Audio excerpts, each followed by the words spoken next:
But for a book that was so popular for ancient Jews and Christians, very few people today know about it. So what is the Book of Enoch, and what does it really say?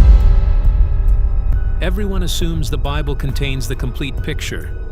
But one ancient text, older than most of the New Testament, was read by Jesus, quoted by his disciples, and then quietly left out. Were books that were found in the Dead Sea Scrolls that were not canonized into what would be considered the Christian Hebrew Bible. Yeah, that's right. Researchers just ran it through Grok AI. What came back has reignited a debate that church councils buried over 1,600 years ago.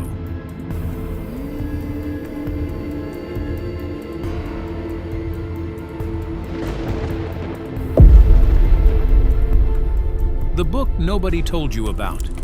There is a book that predates most of the New Testament, was almost certainly read by Jesus and his disciples, is quoted directly in the biblical letter of Jude, and yet most people raised in Western Christian traditions have never heard of it. The Book of Enoch is not a recently discovered forgery or a fringe religious curiosity. It is a collection of ancient Jewish texts attributed to Enoch, the great-grandfather of Noah, one of the most briefly mentioned yet strangely significant figures in the entire Hebrew Bible. Genesis describes him in just a few verses, noting that he walked with God and then simply was not, because God took him. No death, no burial, just a departure. That compressed and mysterious exit inspired centuries of writing in his name, and the Book of Enoch is the largest and most consequential result of that tradition. Scholars generally date the text to somewhere between 300 and 100 BCE, placing its composition firmly within the Second Temple period of Jewish history. It was not written by one author in a single sitting. It arrived in stages, assembled from distinct sections with different concerns, different styles, and different visions of what the cosmos actually looked like. For centuries, the Western world had largely forgotten it existed. Then, in 1773, a Scottish explorer named James Bruce returned from Ethiopia carrying 3 complete manuscripts of the Book of Enoch. The Ethiopian Orthodox Church had preserved it not as a curiosity, but as genuine scripture, treating it with the same reverence given to Genesis or Isaiah. Bruce's discovery reintroduced the text to European scholarship, where it promptly generated both enormous excitement and considerable discomfort. The Book of Enoch. Enoch is a very minor character in the Bible. The mysterious thing about him is it says Enoch walked with God and he was no more because God took him. The discomfort came from what was inside. Why researchers turned to AI. For most of its modern history, serious study of the Book of Enoch has been confined to a relatively small community of specialists. Understanding the text properly requires familiarity with Second Temple Judaism, ancient Aramaic and Hebrew, Mesopotamian religious traditions, early Christian theology, and the political landscape of a period spanning several centuries. That is a dense set of requirements, and it kept meaningful analysis locked inside academic papers that most people will never read. Grok, developed by XAI and launched in late 2023, offered something different. So just worth repeating, like Grok 4 is PhD level in everything. Built for deep textual and cross-textual analysis, it can move across large bodies of literature simultaneously, identifying structural patterns, thematic parallels, and linguistic connections in ways that would take an individual researcher years to map manually. It is not a replacement for expert scholarship, but it functions as a powerful tool for pattern recognition at a scale human readers simply cannot match. The research team's goal was not to prove or disprove the Book of Enoch's religious status. It was to ask a more precise question. When this text is analyzed alongside the Hebrew Bible, the New Testament, and the religious literature of surrounding ancient cultures, what patterns emerge, and what do those patterns suggest about where the text fits in the broader history of religious thought? What came back from that analysis was detailed, consistent, and in several places, genuinely unexpected. In the middle of the audiobook of the Book of Enoch, and it's one of the wildest things I've ever listened to in my life. The Watchers and the World Before the Flood. The section of the Book of Enoch that tends to generate the most immediate reaction is also one of the oldest parts of the text. It describes a group of heavenly beings called the Watchers, 200 of them, who looked down at human women, found them beautiful, and made a decision that the text frames as a catastrophic act of transgression. They descended to earth, took human wives, and fathered children. Those children were the Nephilim. Genesis 6 references this event in just a few compressed lines, describing sons of God taking daughters of men as wives and producing children who became mighty warriors and men of renown. It is one of the strangest and most debated passages in the entire Hebrew Bible, and the canonical text offers almost no explanation for what it means, who these beings were, or what consequences followed.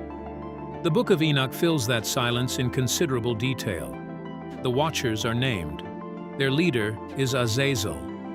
Their decision is framed not as a minor deviation, but as a foundational rupture, the moment divine and human boundaries were deliberately broken. The text describes Azazel specifically as the one who taught humanity forbidden knowledge, the forging of weapons, the art of cosmetics used to seduce, the practice of sorcery. In Enoch's telling, human corruption before the flood was not simply the result of bad choices. It was the direct consequence of knowledge that was never meant to cross the boundary between heaven and earth. When Grok mapped this narrative against the surrounding religious literature of the ancient Near East, what emerged was striking. The Mesopotamian tradition includes figures called the Apkallu, 7 divine sages, who descended from the heavens before the Great Flood to bring civilization and knowledge to humanity. In certain later Mesopotamian texts, some of these figures are described as having acted wrongly, bringing dangerous or forbidden wisdom rather than beneficial gifts. The structural similarity to the Watcher narrative is difficult to dismiss as coincidence.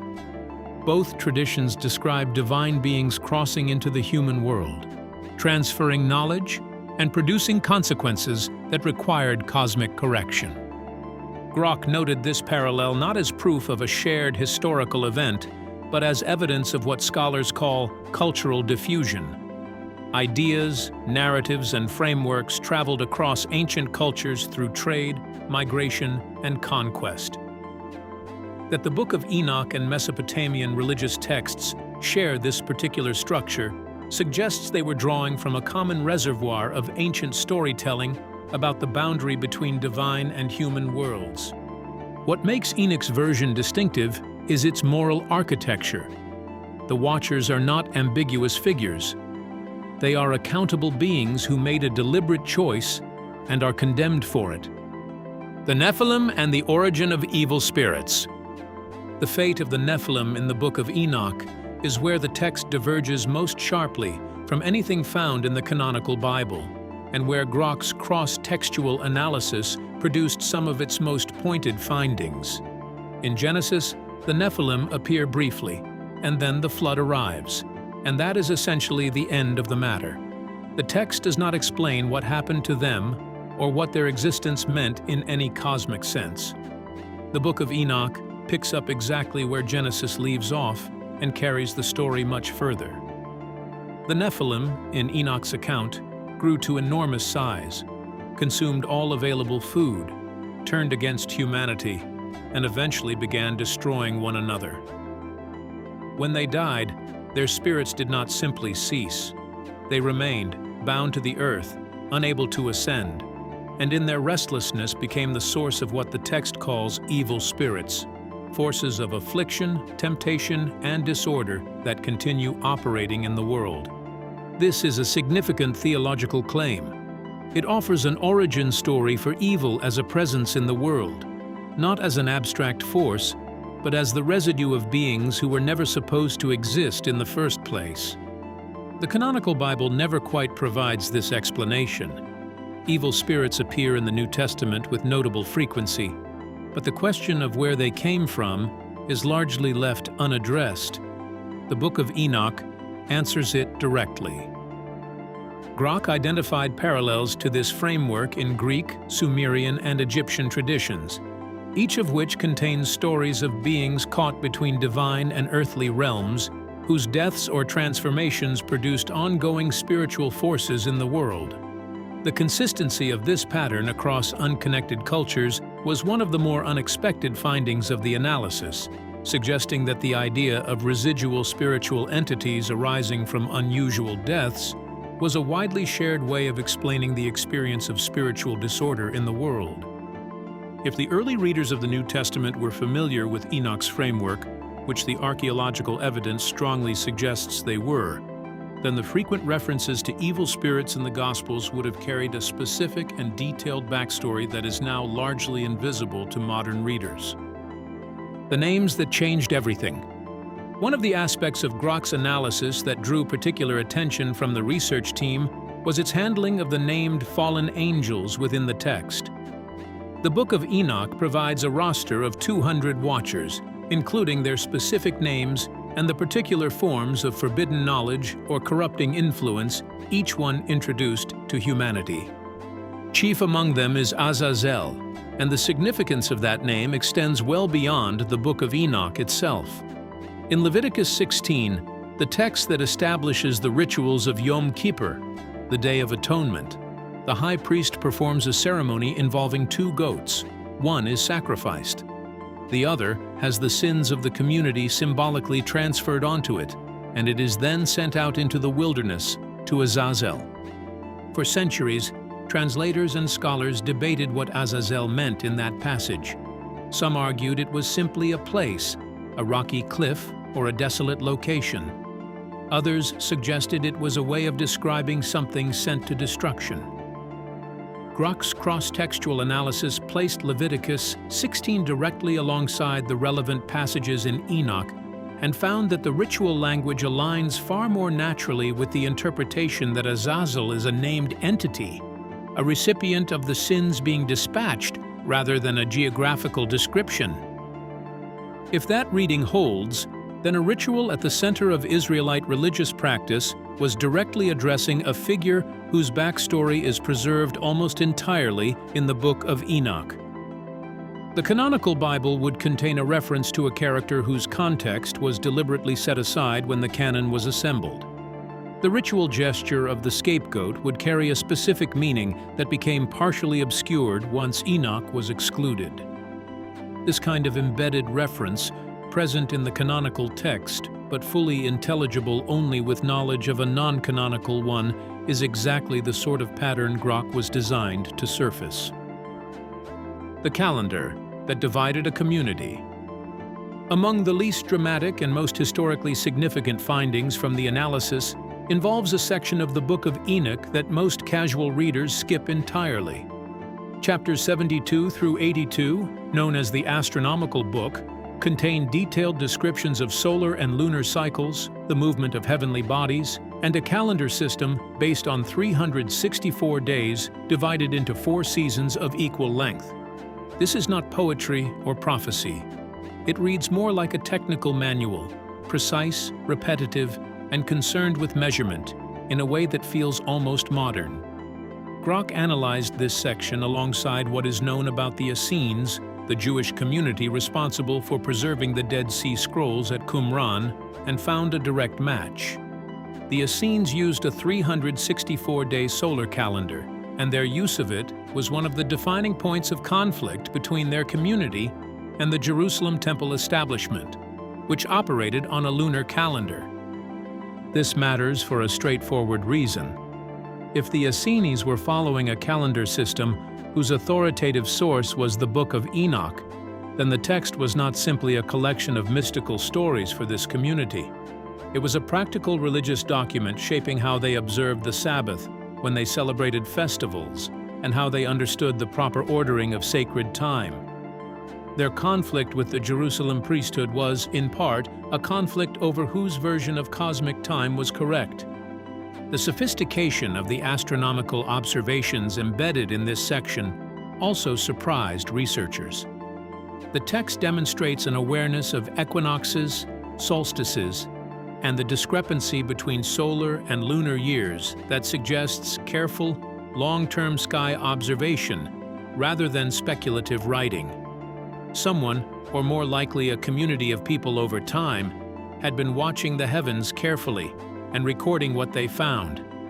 That knowledge was then written into a religious text and treated as revealed truth, arriving from Enoch himself as part of his journey through the heavens. The Son of Man.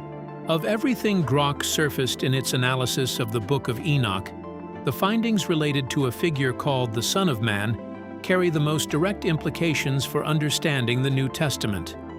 In the Parables of Enoch, a section generally dated to the 1st century BCE, a being appears described as the Son of Man. This figure is presented as a pre-existent divine judge, present with God before creation, who will appear at the end of history to judge both humanity and the fallen angels. He is described as righteous, chosen, seated on a throne of glory, and given authority over the living and the dead. In the four Gospels, Jesus uses the title Son of Man approximately 80 times. It is the phrase he uses most often to refer to himself, appearing in contexts ranging from descriptions of his earthly ministry to dramatic statements about his future coming in glory. New Testament scholars have debated the title's meaning for generations, with some arguing it was a humble self-description, and others insisting it carried specific eschatological weight. Grok's cross-textual analysis placed the Enochic Son of Man directly alongside the Gospel usages and found that the match is not vague or approximate. The specific combination of attributes, pre-existence, divine authority, role as judge, and appearance at the end of history aligns in precise ways. If the audiences hearing Jesus speak were familiar with the Book of Enoch, and the Dead Sea Scrolls evidence strongly suggests that many of them were, then the title would have landed with a weight and specificity that is largely invisible to modern readers unfamiliar with that background. This does not resolve the theological questions surrounding who Jesus was or what he meant by using the title. But it does suggest that the Enochic background to that language was not incidental. It was the context that made the phrase resonant in the first place. Why it was left outside the canon. The question that follows naturally from all of this is the one the research team placed at the center of their inquiry. If the Book of Enoch was so widely known, so clearly influential, and so directly connected to texts that did enter the Bible, why was it excluded? The answer involves several distinct historical moments rather than a single decision. The Book of Enoch was never formally part of the Hebrew canon. After the destruction of the Jerusalem Temple in 70 CE, rabbinic authorities worked to consolidate Jewish scripture around a more defined set of texts. A book as expansive and cosmologically dramatic as Enoch, with its detailed angel hierarchies, its origin story for evil spirits, and its 364-day calendar that contradicted temple practice, would have been a difficult inclusion for a community working to stabilize religious identity after catastrophic loss. Early Christian councils made their own decisions about canon across the following centuries. The Council of Nicaea in 325 CE and the Council of Carthage in 397 CE helped define the shape of the Christian Bible as it came to be recognized in the Western tradition.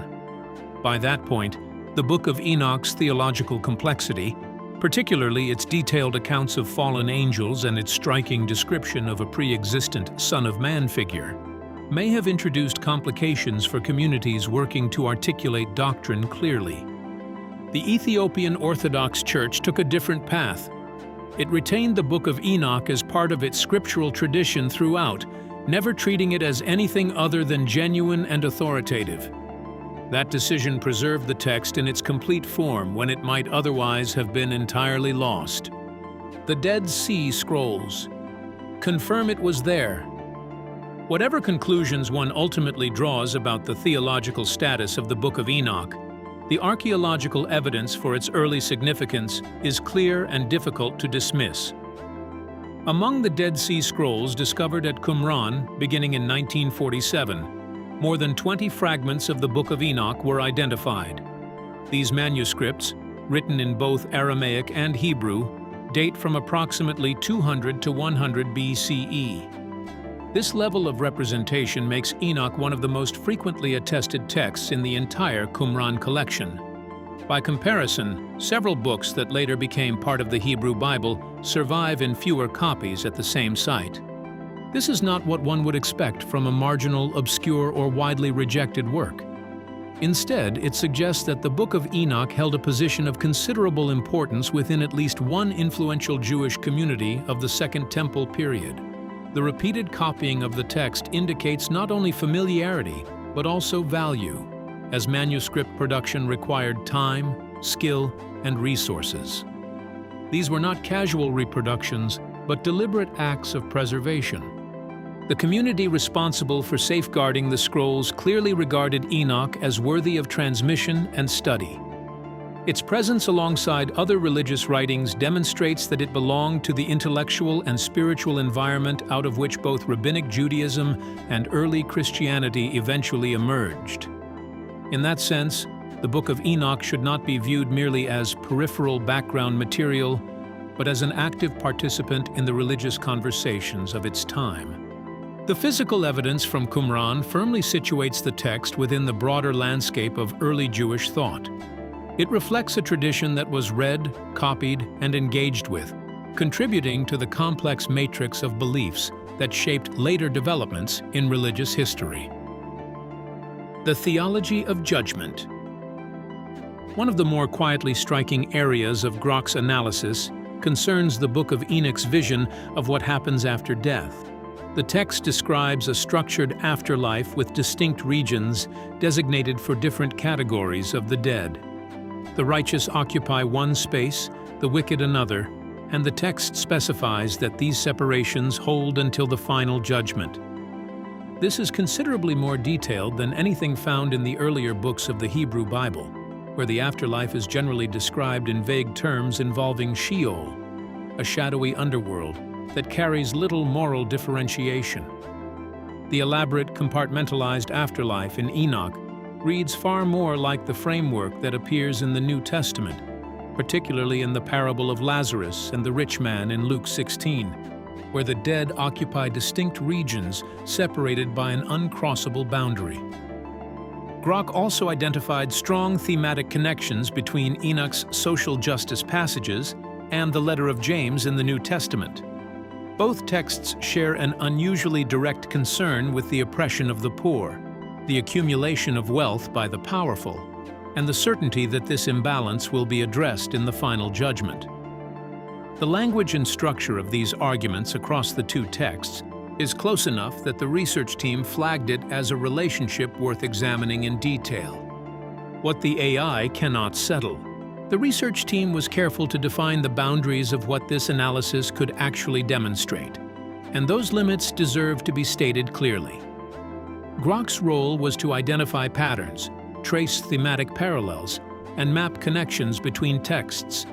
It highlighted places where the Book of Enoch and canonical scripture appear to be in conversation, whether through shared imagery, overlapping ideas, or similar narrative structures. However, its capabilities stop at textual analysis. It cannot determine whether the events described in the text actually occurred, whether its cosmological framework reflects reality, or whether its theological claims are true. Treating its findings as proof of historical or doctrinal accuracy would go beyond what the analysis can legitimately support. There is also an important issue of translation. Grok worked with the Book of Enoch in English rather than in its original Aramaic and Hebrew forms. Translation is never a neutral process. It involves layers of interpretation shaped by centuries of scholarly decisions.